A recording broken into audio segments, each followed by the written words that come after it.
Welcome to Check 6. Today, we look back on 2025 and debrief the year in defense. A year in which Israel and Iran were at war for 12 days, and the US got in on the action with Operation Midnight Hammer, the B-2 strike on Iran's nuclear infrastructure. Golden Dome, which didn't exist a year ago, is now a household name. Inspired by Israel's Iron Dome, Golden Dome has inspired its own copycat efforts: T-Dome, Steel Dome, Michelangelo Dome. A second Northrop Grumman B-21 joined the stealth bomber's flight test program. 2 new U.S. Air Force collaborative combat aircraft took flight, and CCAs in Turkey and Australia conducted air-to-air missile shots. There is, clearly, too much to talk about for one Check 6. So I've asked our senior defense editor Steve Trimble, European defense editor Tony Osborne, and Pentagon editor Brian Everstine to join me and pick just one development each they thought was particularly meaningful. It's not necessarily what they think was the most important story, but one with import in a technology, program, or policy sense. I'm your host today, Robert Wall, Aviation Week's executive editor for Defense and Space. So Steve, why don't you kick us off? What did you pick, and why did you pick it? Sure, thanks. It was a rough year overall. I mean, you talked about the wars. There's also all the program delays, cost overruns, cancellations. Those are the things we typically write about. But I chose something that was not necessarily a failure, at least yet, at least in the U.S. weapons acquisition development world. That I think is really interesting. It also has been, in my opinion, underreported, even by ourselves. Even though I've done what I could, it doesn't help that this organization prefers to be completely secret. And what I'm talking about is the Weapons Capacity Task Force that is based at Eglin Air Force Base as part of the Air Force Lifecycle Management Center. They were stood up 2 years ago, very quietly, if not secretly, to solve a problem that has bedeviled the Air Force and all other acquisition organizations for decades, and that is how to produce a new portfolio, actually, of low-cost munitions that could enter service, not necessarily to replace the kinds of munitions like JASM and LRASM, AMRAAM, JADM, those kinds of things, $1 million plus type missiles, but to augment them and trading lower cost in the 200 to 300, 400,000 per round level for significantly higher volume than you would get with AMRAAM or JASM, certainly at the same cost. And to this point, they have succeeded in all their goals. Now, they eventually plan to apply this model with a new family of low-cost air-to-air missiles, mainly to weaponize the CCAs as well as other crewed aircraft. And even they're even looking at hypersonic missiles. But where they started was with low-cost cruise missiles, augmenting essentially JASM, in some cases weapons like SAW, the stand-in attack weapon, or AARGM-ER. And what they were able to do, just to kind of put it in perspective, it usually takes several years for a weapon like JASM to go from here's the RFP to actually fielding it. And in the case of the Weapons Capacity Task Force, they went from sending out the RFP in June of 2024 to beginning field process in October of 2025. Essentially 14 months turnaround. And along the way, they did prototypes. They tested it on the ground, these weapons on the ground and in the air. They also ushered in a whole new category of companies into the munitions industrial base, companies like Zone 5 Technologies in California, Co-Aspire in Virginia, and of course Enduro actually all over the place, but in California and now in the next year, Ohio. To the point where Enduro has talked about, publicly their plan to deliver 5,000 cruise missiles in 2026, and which is a shocking figure. I mean, nobody has ever produced missiles at that rate, and it's largely through the actions of the Weapons Capacity Task Force. Now, they were building on work that had started with Defense Innovation Unit with the Franklin program and the ETV program. That's what created the initial concepts and got the initial prototypes in test to get the ball rolling. And that has happened several times before in the weapons acquisition community with low cost munitions. We've seen that process play out with AFRL and other types of projects. But then there was nothing to usher them into production, into programs of record. And this new organization, the Weapons Capacity Task Force, managed at this point to address that. Now, you know, the transition from development to production has been fraught with risk and introduced complications for a lot of different programs over the years, and now that's what they're contending with. So, I mean, they're not out of the woods, but they certainly have moved faster and delivered results at a pace we've never seen before with this type of munition. And it creates a template for what could happen in 2026 with other types of munitions, including those low cost air-to-air missiles, potentially hypersonic missiles. And this comes even as the Army and the Navy are looking at similar ideas for how to do this with ballistic missiles, basically creating low cost alternatives to the precision strike missile, as well as a low cost alternative to the hypersonic glide body that's used by the long range hypersonic weapon and the conventional pump strike program for the Navy. Steve, I mean, just a question actually for you. I mean, it's fascinating. I think it's a really good pick. Um, how do they do it? Well, part of it is I think one of the biggest things is they do not have competition necessarily for resources from the traditional programs of record. And that is not because Lockheed has looked the other way and decided not to challenge this. It's because the likes of Raytheon, Northrop Grumman, and Lockheed cannot build the missiles that they're building fast enough. They are fully subscribed. Their production lines for JASSM, AMRAAM, JATM, SAW, AARGM-ER. So there's no, this is not a zero sum game anymore for them. So they're not fighting this or standing in the way of this. Um, I think that really helps, to be honest. Secondly, you start with this low cost proposition where instead of trying to find to specify the technical requirements and going to the most advanced capabilities you need, because you only get one shot at doing this, they start with a very basic set of requirements that don't necessarily result in the most survivable munition. I mean, nobody's going to claim that you can get the same results from one of these types of weapons versus JASSM, for example. But uh, you by using them in combination with JASSM, what you can do, as we've seen Russia do and we've seen Iran do, is attempt to overwhelm the enemy's capacity for air defense and missile defense. Um, and so you don't necessarily need them to all get through, but you need to essentially exhaust the defender's ability to account for all of these missiles coming at them, in addition to other drones and fighters and all these other things. So, so that is so that's sort of the idea. And then that means that you can step down the requirements. You can make it easier for these small new companies to enter this space with not the same level of technology readiness and manufacturing readiness, but the ability to produce something at this level that is relevant. And then we've also heard Anduril talk about, well, you don't necessarily need a seeker on all of these. So maybe you fire three of them, one of them has a seeker, and it has a data link to the other two, and then you have others. You would launch even more, and you have a mesh network. So if they shoot down one of the seeker equipped missiles, there's still others that can get into this mesh network and communicate where the target is, right? So that's part of it too. And right, and also when you're talking about the kind of volumes you have, or that they're talking about here, that also has a preemptive, I guess, pressure on the price, right? I mean, when you're talking about those volumes, you can bring the prices down based on the volume discounts.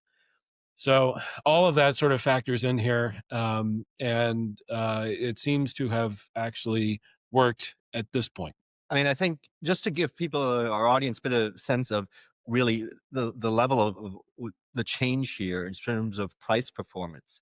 I mean, I went back down a bit of a rabbit hole to try to figure out what the original price target was for JASSM, and we're talking mid '90s now. I mean, that was 400,000 a missile, so well above what. And that, if you inflated that now for current year dollars, we're talking about double that, maybe slightly more than that. Now, JASSM, the current one, is probably twice that price. Now, in all fairness, that's the JASSM ER. It's not the baseline JASSM. But I mean, I think the point you were making, the requirements approach being so different, because JASSM was supposed to be what and it was called then the lightning bolt initiative, an acquisition reform effort, but it was still very much driven by, the LO performance and getting in on target. And that was basically non-tradable, which then drove obviously cost over the years. Well, and So JASSM, I mean, had a really difficult development program. I mean, there was several years where the Air Force literally tried to cancel it, and Congress refused to let them do it, because of Lockheed's performance on it. And that came after, they had to cancel the preceding program, TSAM, TSAM, yeah. TSSAM, just to because they had also ran into that same. Well, and they were doing, I think it was $2 or $3 million per unit cost in the mid 1990s for TSAM, which is why it got canceled. So JASSM was more successful than that, but it was a difficult thing, and it's always been bizarre to me because this is, to me, it's like the easiest thing you could do in aerospace, right? This is not a reusable fighter or even a UAV like a CCA or something like that. This is a one shot, turbojet powered. The turbojet doesn't have to last for more than one flight, because you're not recovering a cruise missile. And yet, the barriers to entry seemed very low, but no new companies wanted to enter this space. And it just remained the province of the prime manufacturers. And for whatever reason, they could just never get that cost structure low enough to give the Air Force truly what they wanted. Now, the Air Force does talk, they want the performance. They want a missile that they can count on that actually hits the target. Um, you know, and so I think JASSM, gets them to that level. But also they want mass, and it's hard to do that with the same munition. So by bifurcating this demand or bifurcating the requirement, having a low end and a high end version, now you can have the mass, but you also still haven't given up the assurance that you'll be able to hit the target. And in fact, you're probably increasing it because of this effect that you're having with the mass that you're applying on the air defense network. Just briefly though, Steve, I mean, how much does sort of aircraft integration sort of figure into all this? I mean, yeah, you might have a fixed cost for the weapon, but then the moment you want to start putting it on various platforms, presumably that pushes the weapon's price up. But presumably if you're building them at scale, then that's shared across all those missiles. Is that the principle here? I mean, do they want an air-launched weapon, or is this, launched from the ground at scale? What's the thinking around, integration and so on? Right. So, and that is another, um, issue that has bedeviled past programs is the integration requirement, because now you have to go through the Sea Eagle process anytime that you're releasing something from an aircraft. In many cases, including JASSM, you also had to go through the OFP, the Operational Flight Program process. It's an at least 2-year process. What they've figured out how to do in this case, it's a couple different programs that they have that are sort of overlapping. So for the Family of Affordable Mass Munitions, or FAM program, they are bypassing that Sea Eagle process as well as the OFP process by not integrating them on the aircraft at all. In fact, they're palletized launched from airlift aircraft like C-130s and C-17s. That does impose some requirements on the operational community to have targeteers, which are normally restricted to the Air Combat Command type organizations and units. Now you have to embed those with the Air Mobility Command units, or Air Mobility Command has to be able to train their own crews to do those long range um, um, cruise missile plans. And that is not trivial. That's a lot of work to do. whenever you're firing those cruise missiles, there's a lot of work that goes into planning those routes. So that has to be part of it. And on the other end, they have integrated a different version of it on fighters. That's Zone 5 and Co-Aspire. For example, they've integrated, we know, on Ukrainian MiGs. They're MiG-29s. But they can do that in a federated way where they're not integrating with the OFP on the fighter. And they have a direct link from the cockpit to the munition in order to launch it. Presumably, they can do something similar with, say, F-16 and those things. It does give up some of your performance because you're not going to be able to use your own weapon systems on board the aircraft to feed targeting information to the missile in flight, at least in the direct way that you would be able to with JASM or Storm Shadow or something like that. But it still gets the job done, and it creates again this mass effect at a lower cost. So those are that is their answer for the integration challenge. But that there are still some issues with doing that. Very good, very very good. To get us started, thanks, Steve. Tony, over to you. Steve's is actually much more succinct than my topic, which I guess essentially is ground-based air defense, which is killing aircraft from the ground. But here in Europe, we've seen this proliferate quite dramatically since the beginning of the Russian full-scale invasion of Ukraine. Obviously, nations have emptied their warehouses of missiles, launchers, radars, and so on to give to Ukraine, and so now Ukraine has this incredible array of Western weapons combined with Russian weapons, and also a strange mix of so-called Franken-SAMs, where you've mixed Western weapons on top of Russian systems. But then, of course, the rest of Europe has seen basically a buying spree of these systems from Denmark to Slovenia and Austria and Switzerland. Everyone is getting into this game. Only a handful of nations haven't actually. You could actually list there's fewer nations that have bought ground-based air defense systems. The UK, for example, has not bought one, for example. And when you look back, the Cold War, every nation had some kind of air defense system for to deal with those incoming Soviet hordes of fighters coming in and fighter bombers.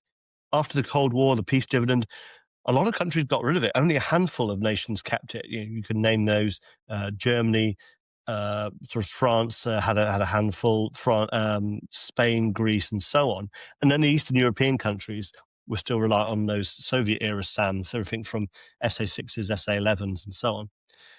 And now, having seen those nations seeing the Russian bombardment of cruise missiles, one-way attack drones, and ballistic missiles, the ground-based air defense has really come back into vogue. We're seeing huge sales of Patriots. Initiatives like the European Sky Shield Initiative are prompting the purchase of Diehl's Iris-T based service launch system. That's the SLS and the SLM, and the SLX, of course, is still in development. So, Diehl are seeing basically Iris-T systems going out the door. I think we've already seen another order from Denmark just this week. And that's in addition to numerous other countries. Denmark and Sweden. Denmark and Sweden. And Sweden had also bought... it seems like. Was that an SLM? Because I think there was also SLS the week earlier as well. And so Sweden has been massively busy in this area, obviously because they recognise that they're just across the Baltic from Kaliningrad and so on.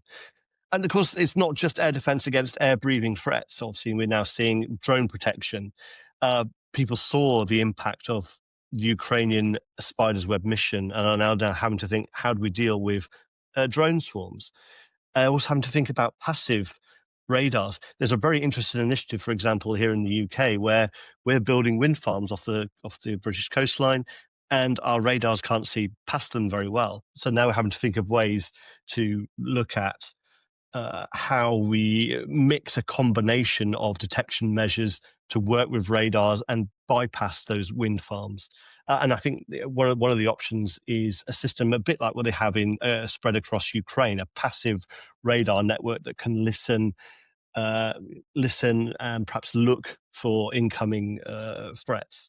So I think I'll keep it brief, but yeah, that is been an incredible change of this massive proliferation of air defense systems, very quick, very rapid.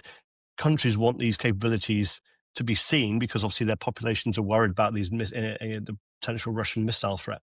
And then you have countries like the UK, which won't go out and which will spend £1 billion on ground-based air defense, but are not actually buying systems like Patriot or the DLRST, for example, but instead are focusing their efforts on new radar sets, cooperation with other nations, and so on. So there are different methods of doing it, but I think it's really interesting how the proliferation of ground-based air defense has really taken off here. And of course, you see that also in the development of these domes as well. As Robert mentioned in his introduction, Turkey has its steel dome.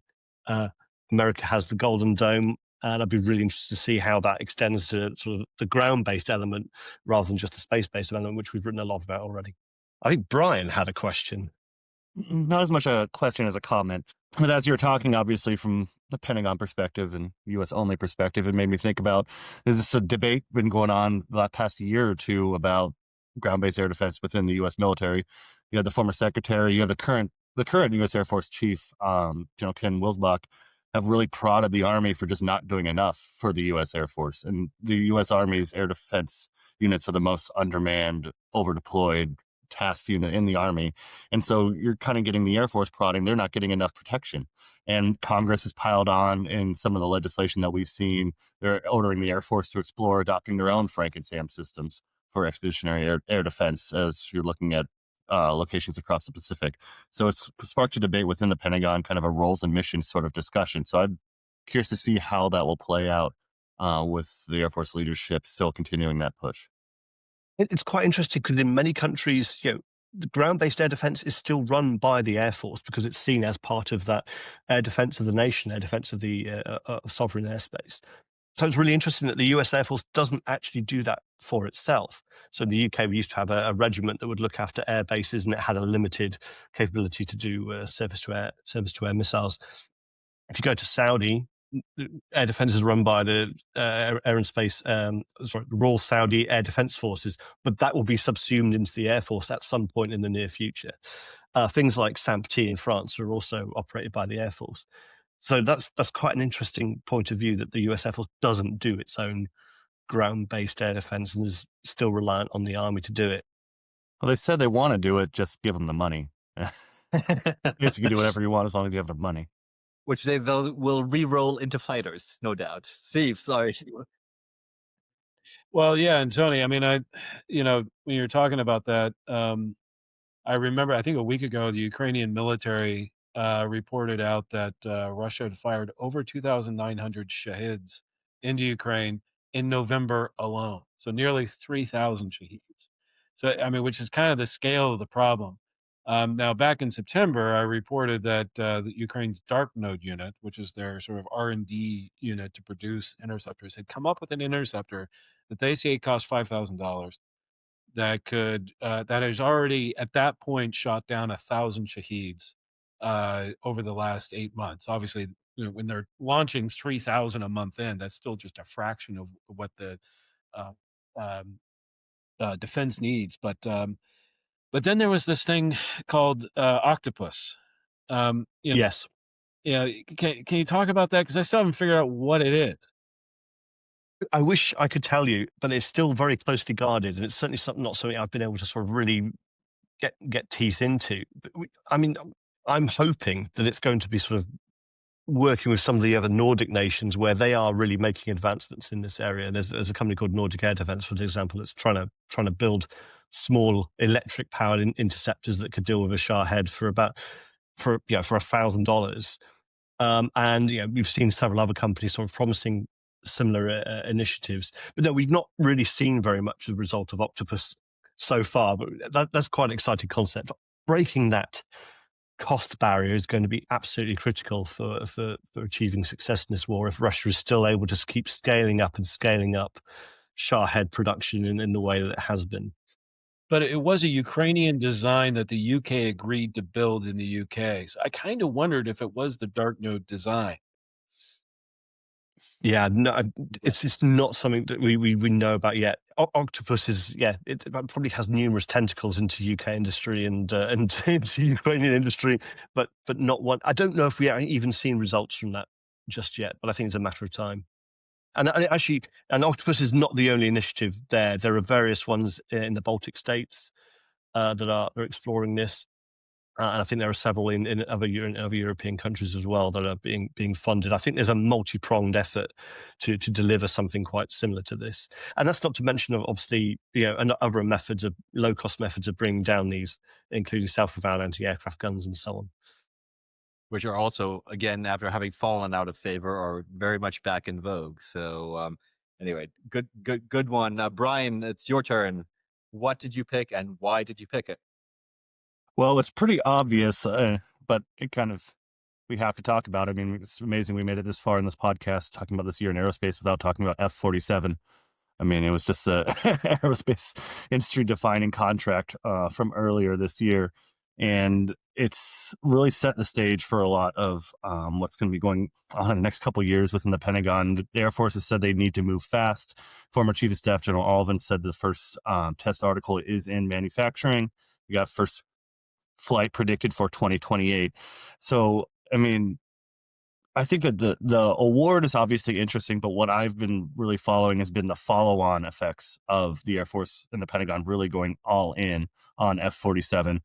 And we sparked a reshuffling of a lot of other programs. For example, the Next Generation Aerial Refueling System, which the previous administration wanted to move up, has now been put completely on the back burner. This is something that was sparked kind of the review that paused NGAD for about a year or so.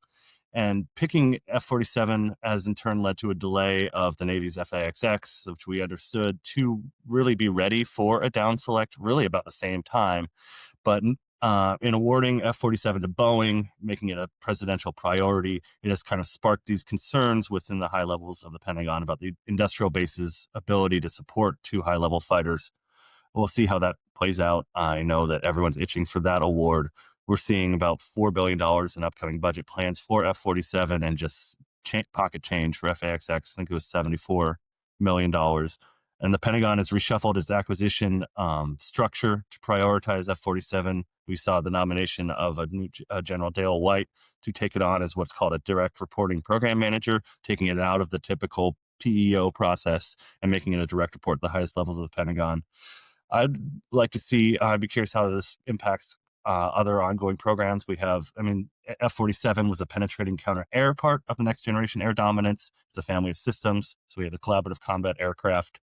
We have the Increment 1 down select expected within the next year, seeing how they're going to progress on Increment 2. What do you think? It seems to really also shaped industry, right? The rack and stack we've been talking about. I was joking. Probably overused this joke even on Check Sixes. For years we asked Boeing, "What's the future of your fighter program?" Your franchise, frankly, and we're not asking that question anymore. In fact, now we're maybe asking, "What's the future for a different manufacturer?" Yes, what's the future for Lockheed? They dropped out of F/A-XX. They lost NGAD. The F-35 is kind of on having a rough moment with procurement dropping. The modernization delays. Yeah, so, it really validated Boeing's approach in their air dominance programs for the past few years, investing billions of dollars in new infrastructure. They're flying a prototype for years ahead of this. So it led to sparked a really big turnaround in Boeing this year. Yeah. Steve. Well, I just wanted to add to that because, obviously the big thing was that F-47 got awarded, and we can go, the process of that actually happening was incredible. Just not expected at all and completely out of all norms that we've ever seen in acquisition before. But then the second most interesting thing that I think that happened this year was that disclosure that Brian talked about, that they have started building the first aircraft within months of contract award. And the reason why I think that's interesting is because the way that process normally plays out is once they get to contract award, they award the contract to the winning company, and then they spend the next 9 months basically taking the integrated master schedule that the company submitted as part of their proposal and just throwing it out because the Air Force, the government just doesn't believe a word of it. And then, renegotiating what the actual master schedule will be, that is actually achievable. So that's the first 9 months of any development program, right? They're not building anything. They're just trying to figure out when they're actually going to get it done. And then there's 9 months to a year later, you get the preliminary design review, and that's when you're sort of locking in parts, the basic configuration of the aircraft, the various subsystems, and so forth. And then a year or two after that, you get to critical design review. So that's what we saw in the B-21 program, contract award in October of 2015, CDR at the end of 2018, so 3 years later. And then that's when they were allowed to start building the first aircraft, right? They didn't start until then. So for some, something happened behind the scenes in this very secretive next generation air dominance program, where they felt comfortable anyway, bypassing all these steps and going straight into production of the first aircraft. That may imply the CDR is already complete. That may imply, or that they're just bypassing CDR and building aircraft anyway. So I don't know what the real story is, but it is very significant and highly unusual for them to already be building the first aircraft. The details of which I hope we get filled in on as time goes by. But I, don't sleep on that one detail, because I think it was super important. Yeah, very good. All right. Well, mine is a bit more. Well, it's felt like I should talk about mild space a bit, because I do think it has been a big year for that. And I thought particularly interesting this year was just the extent to which the Air Forces are talking about space superiority as a concept and counter space.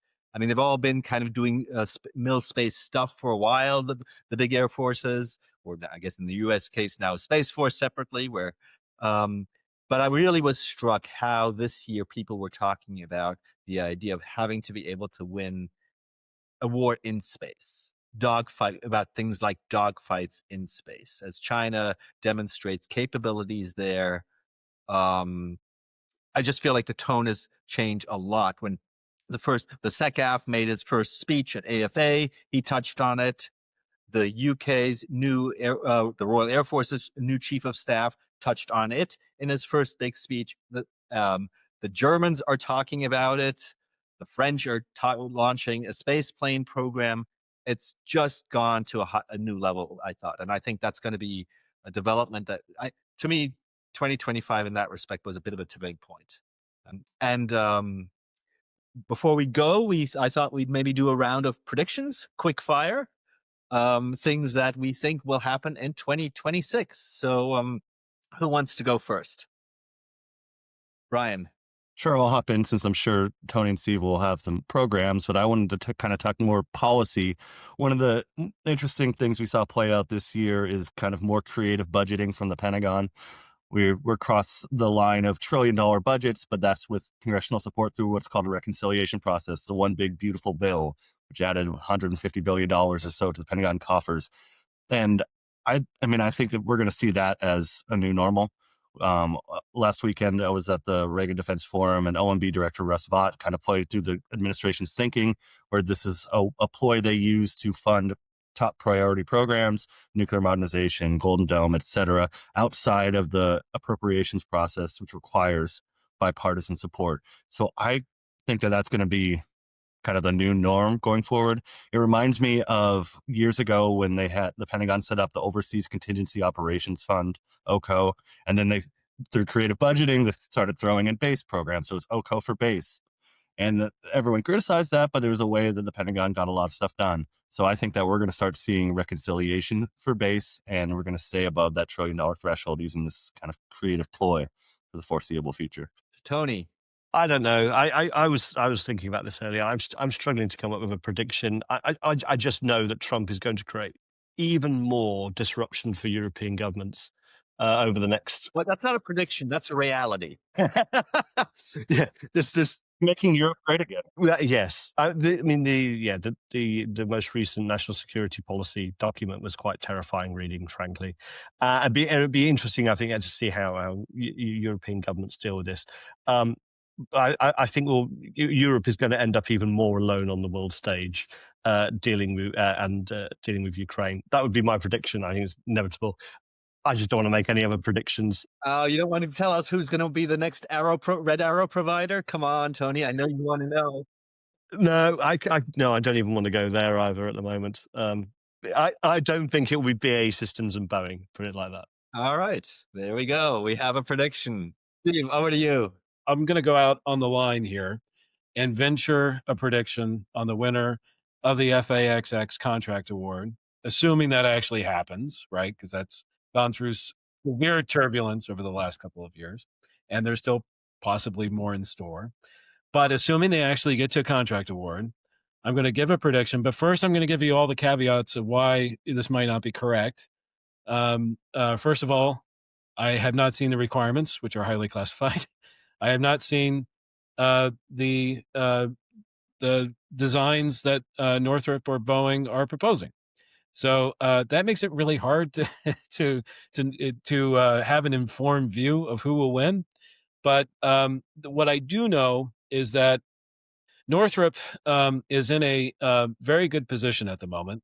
Notwithstanding their issues on the Sentinel program, they have the Sentinel program, and that's not going to go away for a long time. That's going to consume a lot of resources for them. They have the B-21 program, which is a huge deal for them and gives them a lot of money in the bank, basically, for the next decade at least. They have Five-Phase Interceptor program. We know that they have several classified programs, not least of which is the program we call the RQ-180. They are pretty well set.